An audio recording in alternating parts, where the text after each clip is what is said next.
Hello friend, अस्सलाम वालेकुम। Welcome back to my new video.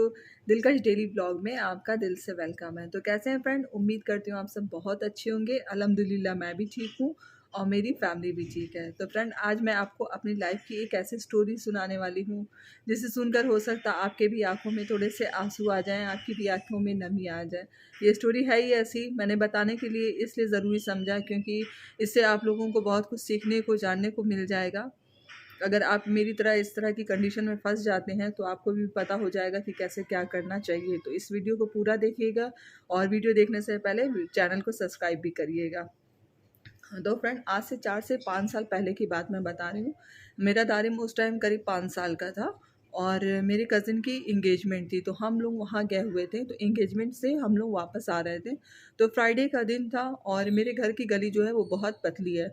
तो हस्बैंड ने गाड़ी को शॉप के पास ही रोक दिया था और बारिश हो रही थी। तो उन्होंने कहा कि मैं दारिम को और कुछ सामान जो है वो घर पर छोड़ के आता हूँ, फिर तुम्हें लेवा कर चलता हूँ। वो दारिम को छोड़ने आए, करीब 5 से 7 मिनट घर पे लग गया। और उस टाइम गाड़ी पूरी तरीके से लॉक थी। गाड़ी का कोई शीशा नहीं खुला हुआ था, गाड़ी का डोर पूरा लॉक था और मैं गाड़ी में सिर्फ अकेले थी और लॉक हो गई थी। उसके बाद क्या हुआ, जब हस्बैंड आए मेरे करीब 5-6 मिनट बाद, 10 मिनट बाद, तो उन्होंने कहा कि मैं दारिम को छोड़ चुका हूँ, बारिश भी हो रही है तो चलो थोड़ा सा तुमको घुमा देते हैं, चाय वाय पी के फिर हम घर चलते हैं। और मैंने लगाया हुआ था स्टोल। स्टोल की वजह से मेरा फेस पूरी तरह से कवर था और हस्बैंड को पता नहीं चला कि मेरे साथ क्या चल रहा है। वो काफ़ी देर तक मुझे घुमा रहे थे। फिर उन्होंने बहुत सारी बातें करना शुरू की, बहुत सारी बातें वो कर ही रहे थे। तो उन्होंने कहा कि मैं बात कर रहा हूँ, तुम जवाब नहीं दे रही हो। फिर भी वो बोले जा रहे थे। उन्होंने नहीं सोचा कि हाँ, मुझे कोई दिक्कत है या क्या बात है कि मैं जवाब नहीं दे रही हूँ। काफ़ी टाइम हो गया इसी तरह से बात करते हुए। फिर उन्होंने कहा कि मैं इतनी देर से बोल रहा हूँ, तुम क्यों नहीं कुछ बोले, क्यों नहीं कोई जवाब दे रही हो। फिर उन्होंने मेरा स्टॉल सरकाया कि देखूँ क्या हुआ है, क्यों नहीं तुम जवाब दे रही हो, क्या हुआ, किस वजह से नहीं बोले। तो उस टाइम मेरी साँसें इतनी तेज़ फूल रही थी और मेरी आँख से आँसू इतने ज़्यादा गिर रहे थे, मेरे दाँत जो है वो पूरी तरह से बैठ चुके थे और मेरी बॉडी पूरी तरह से लूज़ हो चुकी थी। क्योंकि मैं इतनी देर तक गाड़ी में रह गई और गाड़ी पूरी तरह से लॉक थी, जिसकी वज़ह से मुझे इतनी ज़्यादा सफोकेशन हो गई, मेरी साँसें इतनी ज़्यादा उस वज़ह से फूलने लगी कि मुझे मतलब कुछ भी नहीं समझ में आ रहा था। मेरे दिमाग पे वो असर कर गया और मैं इतनी ज़्यादा लूज़ हो गई कि मैं किसी बात का जवाब भी नहीं दे सकती थी क्योंकि मुझे कुछ समझ ही में नहीं आ रहा था। फिर हस्बैंड ने मेरी कंडीशन को देखा, वो बहुत ज़्यादा घबरा गए कि अचानक से क्या हुआ। तो उन्होंने अपना फ़ोन निकाला कि लाओ मैं फ़ोन करके देखता हूँ, डॉक्टर मिले, कहाँ लेके जाऊँ, क्या करूँ? तो जब हस्बैंड दारिम को छोड़ने गए थे, उसी टाइम उन्होंने जो लगेज लिया हुआ था, उसी में मेरा बैग, अपना वॉलेट और मोबाइल, सारा मतलब पैसा-वैसा सब कुछ उन्होंने घर पे छोड़ दिया था। बारिश हो रही थी तो उन्होंने सोचा कि बारिश में भीग ही जाएगा तो इससे अच्छा मैं छोड़ के जा आता हूँ, फिर तुम्हें लेके जाना है। और वो स्कूटी से गए हुए थे और मैं गाड़ी में थी। फिर उसके बाद किसी तरह से वो जल्दी-जल्दी हॉस्पिटल लेके गए। तो हॉस्पिटल देखिए फ्रेंड, जब हम किसी छोटे शहर में रहते हैं ना तो हॉस्पिटल की भी बहुत दिक्कत होती है। समझ में नहीं आता क्योंकि इमरजेंसी कोई ऐसी हॉस्पिटल नहीं होती जहाँ हम ले जाके एडमिट करा सकें, डॉक्टर का तुरंत ट्रीटमेंट स्टार्ट हो सके। तो ये भी एक बड़ी कंडीशन होती है अगर आप छोटे शहर में रहते हैं तो। अब हस्बैंड को समझ में नहीं आ रहा था कि कहाँ लेके जाएँ, फिर उन्होंने गवर्नमेंट हॉस्पिटल ले जाने के लिए सोचा। तो गवर्नमेंट हॉस्पिटल, जिला हॉस्पिटल यानी, तो फिर वो वहाँ मुझे लेकर गए। तब तक मेरी बॉडी बहुत ज़्यादा लूज़ हो चुकी थी और ऑक्सीजन लेवल मेरा बहुत ज़्यादा गिर चुका था। फिर वो मुझे वहाँ लेकर गए। उसके बाद उन्होंने किसी तरह से मुझे गोद में उठाकर डॉक्टर के पास लेकर गए। वहाँ पर डॉक्टर आए, बेड पे मुझे लिटाया गया और मेरी साँसें इतनी ज़्यादा फूल रही थी कि मैं बेड से 1 से 1.5 फुट ऊपर नहीं उठ जा रही थी और मेरा दिमाग ब्लैंक हो चुका था, आँसू वैसे ही मेरे गिर रहे थे। और वहाँ पर इतनी ज़्यादा मुझे फ़ौरन मेरा जब ट्रीटमेंट शुरू हुआ, उस टाइम इतनी ज़्यादा मुझे इंजेक्शन, सुई, दवाएँ, क्या-क्या मेरे साथ हुआ, आपको मैं क्या बताऊँ। कैसी-कैसी कंडीशन उस टाइम मेरी हुई, कैसी-कैसी हालत मैंने उस टाइम अपनी झेली, मैं बता नहीं सकती। और मैं पूरी तरह से ब्लैंक होने के बाद बस खाली मुझे लग रहा था कि मेरे अंदर कुछ हुआ जा रहा है, क्या हो रहा है कुछ पता नहीं। काफ़ी टाइम मुझे ऑक्सीजन पे रखा गया। एक नॉर्मल इंसान के लिए ऑक्सीजन 90 से 94 होना चाहिए और मेरा ऑक्सीजन लेवल 40 टू 50 हो चुका था। तो आप समझ सकते हैं 40-50 होना कितना ही नाज़ुक हो सकता है। तो उस टाइम इतनी ख़राब मेरी कंडीशन हो गई थी कि अगर कोई पर्सन देखता तो सोचता शायद मेरा लास्ट टाइम चल रहा है, क्योंकि इतनी ख़राब मैं कंडीशन में थी उस टाइम।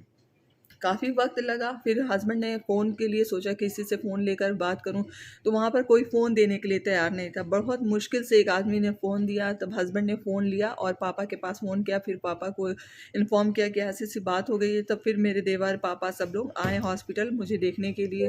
फिर वहाँ पर काफ़ी देर तक मेरी कंडीशन वैसे ही रही, बहुत टाइम लगा मुझे नॉर्मल होने में।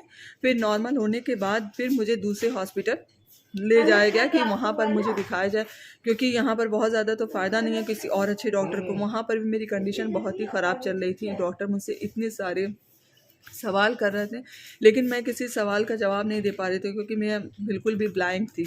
तो फिर उसके बाद वहाँ से मुझे लाया गया। फिर कई बार धीरे धीरे अटैक आ रहा था, हल्का हल्का अटैक कई बार आ रहा था। तो दवा तो लगातार मेरी चल ही रही थी, कुछ ना कुछ मुझे दिया ही जा रहा था, खाने के लिए इंजेक्शन वगैरह सब चल ही रहा था साथ ही साथ। फिर रात में सडनली मेरी तबीयत बहुत ज़्यादा ख़राब हो गई। रात में 9 साढ़े 9 बजे के करीब बहुत कंडीशन मेरी ख़राब हो गई। और उस टाइम मम्मी सिर्फ अकेले थी दानिम को लेकर, घर पे कोई नहीं था। फिर मम्मी बहुत ज़्यादा परेशान हो गई। फिर उन्होंने सबके पास फ़ोन किया, सब लोग आए। फिर मेरा वैसे ही कंडीशन हो गई, क्योंकि मेरा ऑक्सीजन लेवल फिर से बहुत ज़्यादा ख़राब हो गया था। फिर दवा ये कहीं मौजूद थी, फिर दवा ववा खिलाया गया। काफ़ी शांत, मतलब बहुत मुश्किल से मैं किसी तरह से मतलब नॉर्मल हो पाई थोड़ी। फिर उसके बाद ये डिसाइड हुआ कि ना हो तो ले चला जाए बाहर कहीं दिखाने के लिए। फिर ये हुआ कि ना हो तो घर चला जाए मायके। वहाँ जाएगी तो अपने लोगों के साथ शायद थोड़ा सा बेटर फील करे। अम्मी भी परेशान थी, वो भी सोच रही थी कि मैं घर ही पे आ जाऊँ तो ज़्यादा सही रहेगा। फिर मैं किसी तरह से घर गई। तो यहाँ मेरी मदर इन लॉ ने मेरी बहुत ख्याल रखा, दारिम का भी बहुत ख्याल रखा। तो मतलब घर वाले लोग अगर सपोर्ट करते हैं तो जो बहुत सारी चीज़ें ऐसी होती हैं जो आदमी के लिए सही होती हैं। फिर मैं यहाँ से गई अपने घर। फिर वहाँ पर बहुत सारे डॉक्टर को दिखाया गया, साइकोलॉजिस्ट को, न्यूरोलॉजिस्ट को, और भी फिजिशियन को, बहुत सारे डॉक्टर को दिखाया गया। हर तरह का टेस्ट हुआ और सिटी स्कैन हुआ, बहुत सारे टेस्ट वेस्ट हुए, सब चीज़ नॉर्मल आ रही थी। लेकिन वो मुझे क्या हो गया था, क्योंकि मैंने अपने दिमाग पे उसको असर ले लिया था कि मैं गाड़ी में अकेले लॉक हूँ, वो मेरे दिमाग पे चढ़ गया था, जिसकी वजह से मेरी तबीयत इतनी ज़्यादा ख़राब हो गई थी। फिर 10-15 दिन मैं उसी कंडीशन में अपने घर पे थी, बिल्कुल वैसे ही थी, ना मेरी तबीयत ठीक हो रही थी। क्योंकि तो फ्रेंड 10-15 दिन मुझे इतनी टफ़ मेरी लाइफ गुजरी, क्योंकि मेरा दिमाग बिल्कुल ब्लैंक था। मैं सिर्फ दवा खाती थी, खाना खाती थी, मुझे कुछ भी समझ में नहीं आता। तो आप समझ नहीं सकते, 10 से 15 दिन मैंने अपने बच्चों को खिलाया भी नहीं, अपने बच्चे को देखा भी नहीं, मैं बिल्कुल भी कुछ भी नहीं कर रही थी। सिर्फ मेरे घर के लोगों ने मेरा इतना ख्याल रखा, मेरे हस्बैंड ने, मेरी मम्मी ने और अम्मी ने, सब ने मेरा इतना ध्यान रखा कि मैं उस कंडीशन से बाहर आ गई। नहीं तो मेरी कंडीशन बहुत ज़्यादा ख़राब हो गई थी। और अब काफ़ी टाइम तक, करीब 3-4 महीना मेरी दवा लगातार चलती रही, तब मैं ठीक हुई, तब मैं थोड़ा सा नॉर्मल हो गई। लेकिन अभी भी उसका पैनिक अटैक मुझे हो जाता है, साल में 1 से 2 बार मुझे अटैक आ जाता है, जिसकी वजह से फिर से मेरा ऑक्सीजन लेवल गिर जाता है, दांत बैठ जाता है, हाथ पैर बिल्कुल लूज़ हो जाते हैं। फिर मुझे फ़ौरन डॉक्टर वहाँ एडमिट कराया जाता है, और फिर मुझे ऑक्सीजन लगता है, और फिर वही इंजेक्शन नाक से जो डालने के मैंने बताया कि वो दिमाग पे सीधे असर करता है, तभी वो जाके वो सही होता है। लेकिन वो कंडीशन इतनी फ्रेंड ख़राब होती है कि आपके जब वो दवा डाली जाती है ना, तो वो डायरेक्ट आपके दिमाग में जाती है, तो वो दवा इतना, उसका असर दवा का इतना ख़राब होता है, इतना ख़राब होता है कि आपकी आंखें बिल्कुल फट ही जाती हैं। आंसू इतना ज़्यादा आपकी आँख से गिरेगा उस दवा से कि आपको कुछ पता नहीं चलेगा, और इतना आप गाय भैंस की तरह चिल्लाएंगे, क्योंकि इतनी ज़्यादा उसमें पेन होती है। सिर्फ वो आपके दिमाग को शांत करने के लिए दवा दी जाती है, लेकिन उससे आप जितना चिल्लाएंगे, जितना घबराएंगे, वो सब मैंने फेस किया है। तो इसलिए मुझे पता है कि उस कंडीशन से निकलना कितना मुश्किल होता है। तो इस वीडियो को बनाने का मकसद यही है कि आप अच्छी बातें जान सकें कि अगर आप गाड़ी में कभी लॉक हो जाते हैं तो आपको क्या करना चाहिए। गाड़ी में जब कभी लॉक हो तो कभी भी कुछ माइंड में मत लाएं, कभी भी कुछ ना सोचें, कभी भी किसी तरह का कोई स्ट्रेस मत लें। पानी हो तो थोड़ा थोड़ा पानी पीकर, और अपने बिल्कुल नॉर्मल रखें, इतना नॉर्मल रखें कि आपकी सांसें बिल्कुल नॉर्मल रहे, क्योंकि अगर आपका ऑक्सीजन लेवल गिरेगा तो आपको बहुत ज़्यादा प्रॉब्लम हो जाएगी। जो परेशानी मैंने फेस की है वही आपको भी फेस करनी पड़ेगी। तो इसलिए अपने आप को बिल्कुल नॉर्मल रखिएगा। पानी हो तो लगातार पानी पीते रहें, पानी की छींटे अपने फेस पे मारते रहें और दरवाजे को किसी ना किसी तरीके से आवाज़ करते रहें ताकि कि जो लोग जाते हुए हों वो आपको देख लें, आपको जान जाएँ, आपको निकालने की कोशिश करें, आपके घर पे बता सकें कि आप इस कंडीशन में फंस चुके हो। तो वीडियो बनाने का यही मकसद है कि आप इस बारे में जान सकें, जो मैंने फेस किया वो आपको ना फेस करना पड़े, आप उससे निकल जाएं आराम से। तो वीडियो अच्छा लगा होगा तो लाइक सब्सक्राइब ज़रूर करिएगा, मेरे चैनल को सब्सक्राइब ज़रूर करिएगा, अपनी फ्रेंड फैमिली में ज़रूर बताइएगा और ज़रूर डिस्कस करिएगा इस बारे में कि अगर ऐसे होता है तो क्या करना चाहिए।